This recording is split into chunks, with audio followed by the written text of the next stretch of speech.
Righty, welcome Tiger fans. We are back for the Tigercast Player of the Year votes after the round 17 clash against the Cats. Obviously, the game didn't go our ACB, but there were a couple of good signs from some players from that game. And I think the votes somewhat accurately reflect who seemingly was the best players on the ground. Look, we went down to Meth Stadium and had a go. Oh, Maui by the sea. Never gets old. Unfortunately, didn't get we got some chockies, but not the senior chockies. We got the reserve chockies. So yeah, that's right. We'll take some type of chockies now. From the votes here on going out, we are only going to reveal the 5 votes for this week, and then we'll talk about some other players that were in the votes, but we won't disclose where they were in the votes because we want to sort of keep it a bit of a surprise and keep everyone guessing of what the final tally will look like.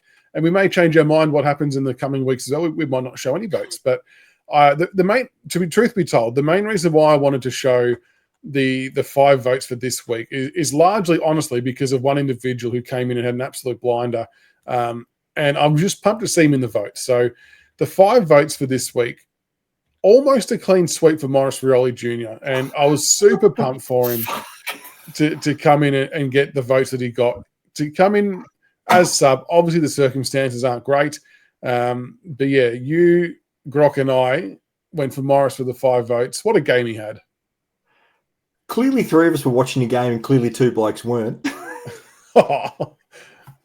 Holy shit. How'd they come to that conclusion? My God. Explain yourself in the PM, EJ. I demand retribution. MRJ, as we've discussed in the show, best game by a mile. He hasn't played a game like that. So he had energy. He ran both ways. He worked hard defensively, offensively. His best game he's ever played. So massive props. Massive. It was comfortably his best game. Super. And if we can see more of that, please, that would be fantastic. So I'm going to remove that one now because there's no other votes I'm going to show, but we'll talk about a few other players who did receive votes, but I'm not going to reveal the order in which they were received in. But Jacob Hopper was another one who polled some votes. He's had a good individual year, hasn't he? I think you might have said it a while ago, but it's the fittest he's been. He's running on top of the ground and probably the best he's felt and maybe even looked since being at the Giants. It's been take Richmond out of it. It's been his best season for years, Jacob Hopper. So, and I know I've defended him for a couple of years, so I'm glad he's finally showing something to make me look. I already look like a fool. I'm glad I don't look like a bigger fool for backing him and he still played like he had been. So, yeah, Hopper's doing what we always thought he could do. So he's been terrific from a leadership point of view and what he's doing out on the field. Jonty Fall was another one who we didn't mention on the Monday night show, but did poll some votes. I thought he finally got some good reward for effort with that goal at the end. You can only imagine the self-confidence levels or the yips that are going through his head when having a set shot for goal, being 5-13 or 5-14, whatever it might be. He keeps competing hard though, doesn't he? He's showing good signs for what it's going to look like in the future. Just needs to reward himself a bit more on the scoreboard, which he was able to against the Cats. Still shows physicality, which is what we want in a big forward. I can't believe some Geelong.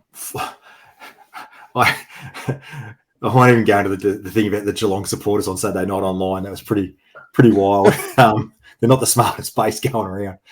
Jonty Fall, showing physicality. I think in the off season, I would love to see a guy like Matthew Lloyd work with him. I think he could do with some tutelage from a guy like Lloyd. He's clunking a few. He's showing signs. Again, we all know in 2-3 years, him and Sims and Arshall, they're going to be monsters. So I'm not concerned. He's showing really, really good, promising signs, and he's justified his pick at where we got him to, for the record, in my opinion. I think so. I mean, there's going to now start to be comparisons between he and Jobe Shanahan, who obviously come onto the scene for the Eagles and did really well. But I still sit here today very comfortable taking Jonty Fall. Yep. Toby Nankervis made his way into some votes this week. I thought he had an okay game. It's always, I think he rucked for a lot of percentage of the game just from the eye test. I'm not sure what the numbers actually say, but yeah, you know what you're getting from Nank week in, week out, and he's a warrior. There's a bloke who's going to be absolutely knackered by season's end, isn't he? Yeah, he'll be He's spent. putting in some big efforts, Tabes. It's like you do those professions or you do those things that take years off your life. The amount of work he's putting in now is going to take years off the back end of his football career, I reckon, because he's doing a power of heavy lifting right now in the middle of the ground, and he's an absolute warrior. I love him. Yeah, we would be far worse off without him at this point in time. So I'm more than happy to have him on board. And Nick Vlauston was another one who picked up some votes as well. He's had a pretty consistent year. How would you say he's going to fare in our BNF, do you reckon? It feels like Taranto and Hopper are almost certainly going to be thereabouts at the pointy end. But I think Vlauston's had a pretty solid year in his own right as well. You would say Taranto, Hopper, Vlauston, and Curvis would be figuring in that top five somewhere, wouldn't they? I think so. I reckon that sounds and feels about right. Vlauston. Nick Vlauston is probably close. He's one of our most consistent footballers, isn't he?